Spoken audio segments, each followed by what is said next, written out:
Hey guys, what is going on? With the new Dust 2 being in the active map pool for a while, I thought I'd break down some of the little things the pros like to do that we've seen so far after they've had a chance to play a few games on it.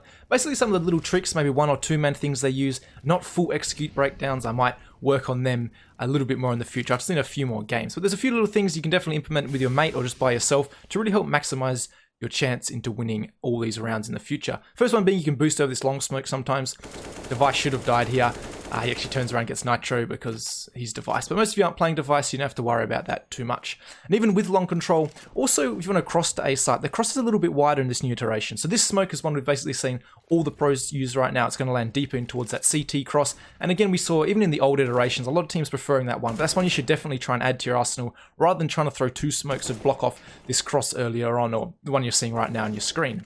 Now the last thing I want you to notice about this clutch is, obviously I'll show you the smoke as they're crossing, so it's very well covering CT, is you can obviously still boost onto this box, but I think most of you already knew this. Debris is struggling a little bit. But once he gets up here, a very, very powerful Molotov, again, we've seen Strats, I think, come up with, and that's into the goose area to clear out anyone like Twist trying to sit there. And unfortunately, Dupree actually misses it in this one. You see, he actually throws it a little bit short. I think he got the lineup slightly wrong, so Twist is able to still sit at the back there, which makes him so he can't get punished as easily. But that's honestly about it. I'll show you the correct lineup right now, but first, I know you guys like to see 1v2 clutches, so I'll just let you enjoy Magis cleaning up shop against the two Liquid players and winning that 1v2.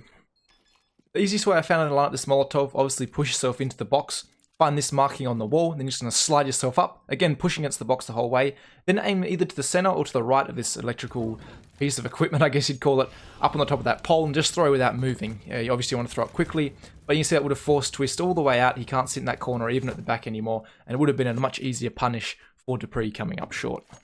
So what about holding A long from the CT perspective? I'm going to show you two different methods. Obviously the old iteration you see flashes thrown from about here. Glaive backs himself up, aims above the wall pretty much, and just has a flash. And in this one, Zipex follows up with a Molotov, but you can even self-flash that, and then Molotov, Glaive does that himself, often when he's playing alone, just trying to lock this down as a solo. Obviously once that's gone on, one thing you have to worry about is the blue bin to the right you'd have to clear out just in case. Glaive confident about it in this one. The other thing we're seeing a lot is once they gain control of this area, the CTs are loving playing these door areas. They want to really get up into aggressive into bedroom to use the shadows that appear when a player is walking into bedroom. So that sun on the floor, just the light basically on the floor, you're going to see as Naf walks in this time, I believe it is, actually Nitro walks in. Look how early you can see the shadow. Easiest pre-fire of his life. And he actually gets them twice in this clip, which I love. He backs away, fakes the Molotov, and this is just mind games at this point. So the Molotov fades, Naf says, yeah, sweet, I got a couple of seconds now. Reminds me of that JW clip, but again, Shadow, easiest kill of Glaive's life. So we're getting players getting quite aggressive into that area because it's quite easy to pre-fire these players coming in. So that's a little tactic you can use, get aggressive, use your utility to push even further, get that bedroom control, and yeah, use that Shadow to your advantage all day long. The other long control I'm going to show you is from the other Danish in-game leader, MSL, and he's really just going to play a more passive setup, and this is for one where if you want to do a little bit else around the map, you can run this control a little bit later on. You can see there's going to be a flash onto the corner, followed by a smoke onto the doorway, so doesn't need to worry about that. And you can see he Molotovs the blue bin I was talking about before, so basically unless the T side rushed out, he's going to punish anyone trying to sneak out, or he can gain control later on. So Sticker trying to sneak out, MSL is able to punch him. That's the other method I really liked, and again, from another Danish player, surprise, surprise. So we've covered long, but what about short? Well, often you have to get there with an Xbox smoke. Teams are mainly implementing this one. You guys probably know it. Just a jump throw from there. It's pretty covered pretty well. So you guys should be able to find a video elsewhere if you can't work it out from that clip. Secondly, when the players do go up short, this one's a little bit different because you have to flash off the AWP on the corner. But notice that Twist is throwing a flash over like so. This is a very good one again because teams either go aggressive towards long or short normally. So you can get yourself up here. They didn't really do it justice, but you get yourself some short control and either fall away. So we've seen, again, on most maps that you need either short or long control. Now, this is going to be a smoke for the drop or the cross, the exact same smoke we saw Naf throw from long. So that's just going to pop down basically in the exact same spot. And this is required basically on a short take. Well, not required, but you just think about the different avenues you can take right now and how it becomes a lot harder for the teams to hold. So as these kills come in, I'm just going to pause it for a second, and you're going to notice there's so many different avenues they're attacking from right now. If you go for a normal short take and all of you just run up on the high ground, it's a lot easier for them to just all train their crosshair up here. Whereas you see, even when Zipex is trying to peek out on this line, he's kind of facing two lots of players at once. Device has to choose who does he want to help out Zipex or does he want to fight the short guys. That's why you often want this smoke down here, and that's why they're using this pistol round. So you can just split up the take and really wrap onto the site and just make it harder for the CTs to lock you all down. You can just peek all together. So that's why I'd recommend dropping that smoke if you're focusing on a short take, not just running up on the side itself. Device escapes, but you still take, and that's basically one of the big things I'd recommend when you're going for a short push.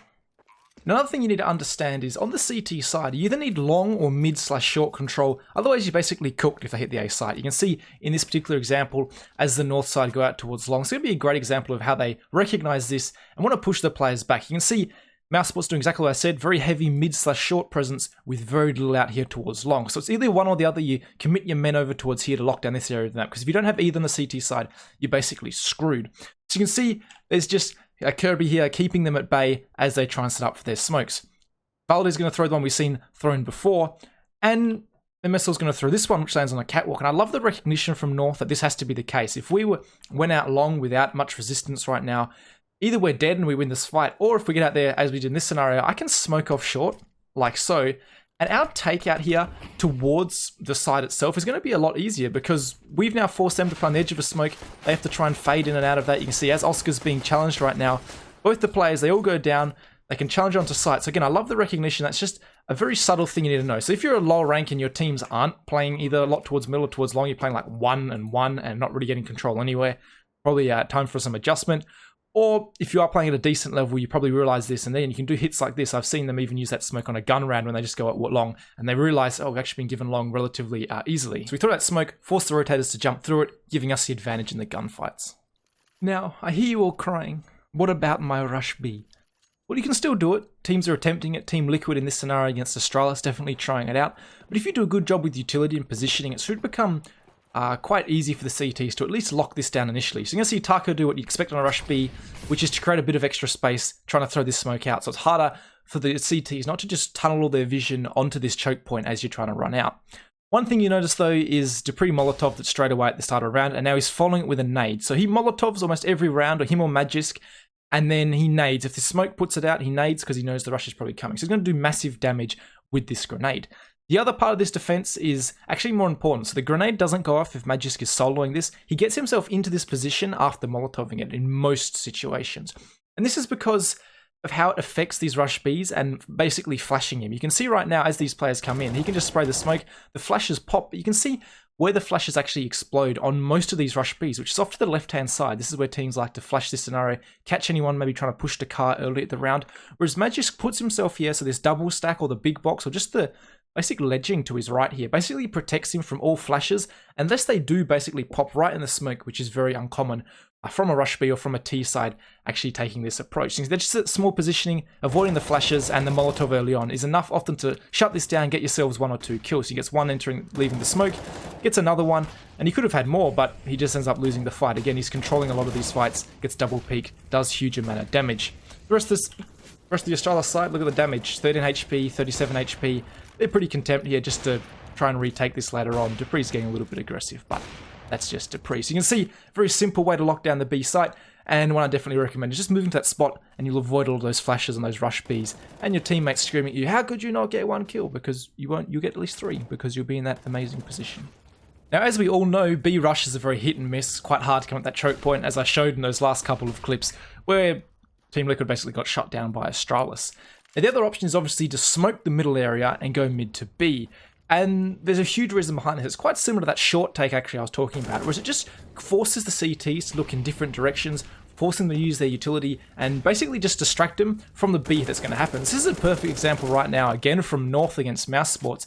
There's going to be just MSL by himself, smoking off this mid to B area. You're going to see what this does to the take actually. He's not letting anyone rotate through to help out the B players. You can see the rest of his team is all coming out right here, but what this does to Chris J is he has to worry about both areas of the map. So as he's worried about short, Sunny's trying to get some information. You can see in the CT, Rops goes down. Chris J is now forced to turn around. He wasn't there supporting. He couldn't support Rops at all because he has to worry about mid to B. They work out it's actually just a ruse. But even with just that information being cut off from MouseSports, can be a huge difference between winning this take onto the B side and losing it, because you have to deal with just 1 player instead of 2. So that's a big thing. And if you really want to deny information, you can do what Astralis do on their mid to B hits.